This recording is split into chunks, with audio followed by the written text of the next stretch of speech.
बादशाह की 7 बेटियां थीं।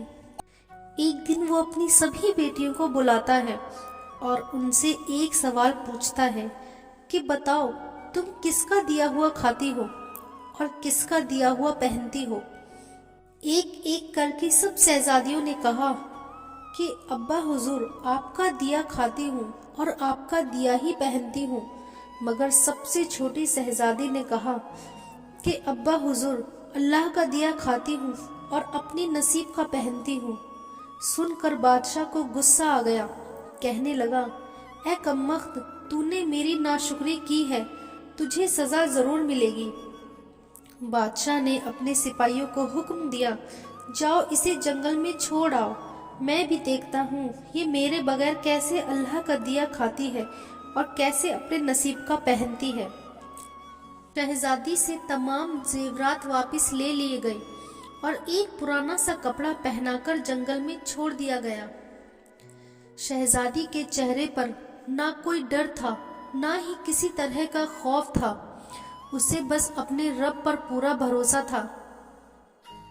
जो दाना मेरे नसीब में लिखा हुआ है वो मुझे मिलकर ही रहेगा।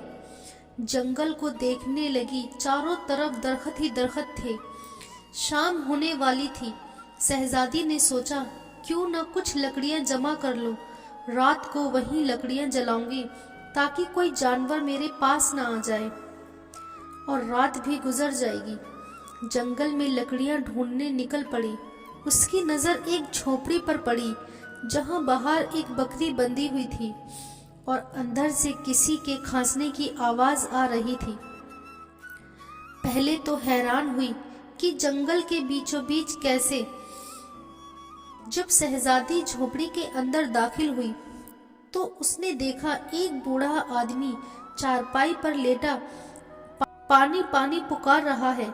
शहजादी जल्दी से मटके से पानी निकालकर उस बूढ़े आदमी को पिलाती है और झोपड़ी के साफ सफाई में लग जाती है। आदमी शहजादी से पूछता है, बेटी तुम कौन हो और इस घने जंगल में क्या कर रही हो। तब शहजादी उसे पूरा वाकया सुना देती है कि वो कैसे यहाँ तक पहुंची। आदमी उसे झोपड़ी में ही रहने के लिए बोलता है और कहता है, बेटी मैं शहर में काम करता हूँ, सुबह शहर चला जाऊंगा, फिर 1 हफ्ते बाद आऊंगा।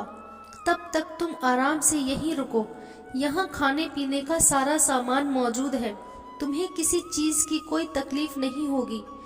सुबह होते ही वो बूढ़ा आदमी शहर के लिए निकल पड़ता है। इधर शहजादी झोपड़ी की अच्छी से साफ सफाई करती है और बकरी का दूध निकालती है। आधा दूध अपने लिए रखती है और आधा झोपड़ी के बाहर दरवाजे पर एक बर्तन में दूध रख देती है ताकि कोई भूखा प्यासा जानवर इधर से गुजरे तो उसे पी सके। शहजादी अगले दिन सुबह उठकर बाहर आई तो देखा कि दूध का बर्तन खाली है और आसपास ही एक कीमती मोती पड़ा है जो देखने में ही नायाब लग रहा था। साथ ही सांप के गुजरने के निशान भी थे। शहजादी ने बचपन में ही सुन रखा था कि जब कोई नायाब सांप बहुत ज्यादा खुश होता है तो वह कीमती मोती उगलता है जिसकी कीमत हीरे जवेरात से भी कहीं ज्यादा होती है। शहजादी ने मोती उठाकर अपने पास रख लिया और दिल में सोचने लगी, शायद सांप भूखा था इसलिए दूध पीकर खुश हो गया होगा। शहजादी फिर एक बर्तन में दूध रख देती है। अगली सुबह फिर उसे वही कीमती मोती मिलता है। इसी तरह 7 दिन गुजर गए। अब उसके पास 7 कीमती मोती जमा हो गए थे।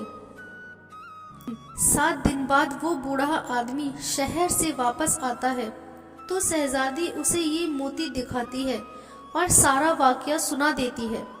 फिर शहजादी उस बूढ़े आदमी को 3 मोतियां देती है और कहती है, शहर जाकर इन तीनों मोतियों को बेच दो और आते वक्त महल बनाने वाले मजदूर लेते आना। बाकी बचे 4 मोती शहजादी अपने गले में माला बनाकर डाल लेती है।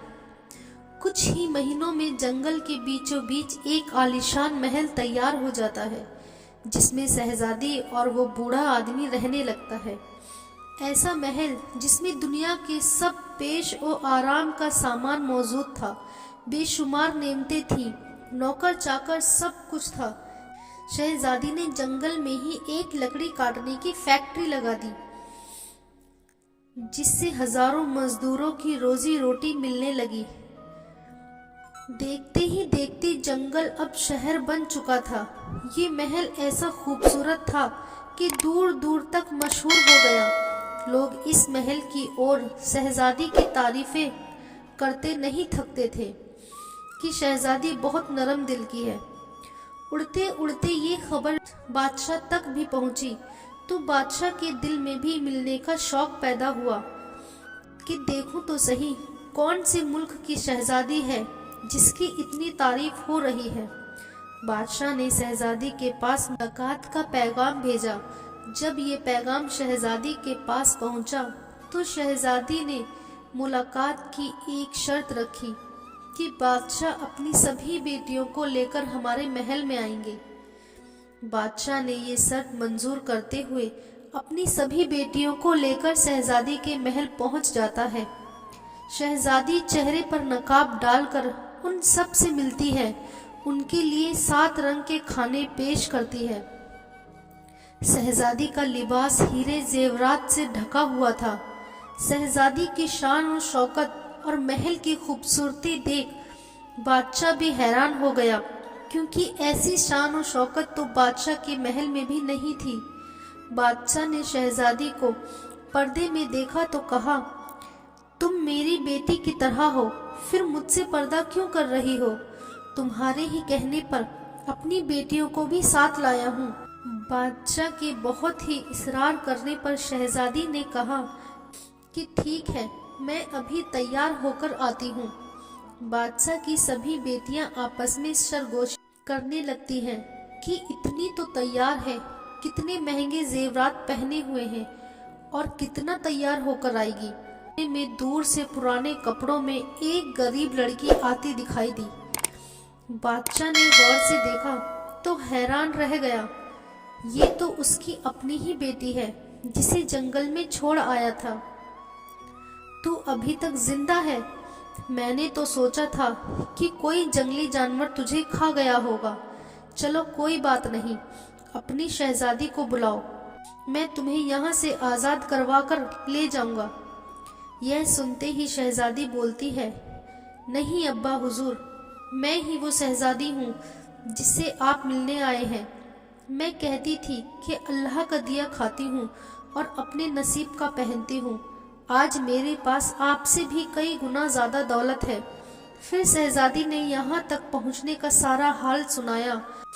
یہ سنتے ہی باقی شہزادیاں بھی رقص کرنے لگی اور سوچتی گئیں کہ کاش ہم نے تب یہی کہا ہوتا کہ اللہ کا دیا کھاتی ہوں اور اپنے نصیب کا پہنتی ہوں۔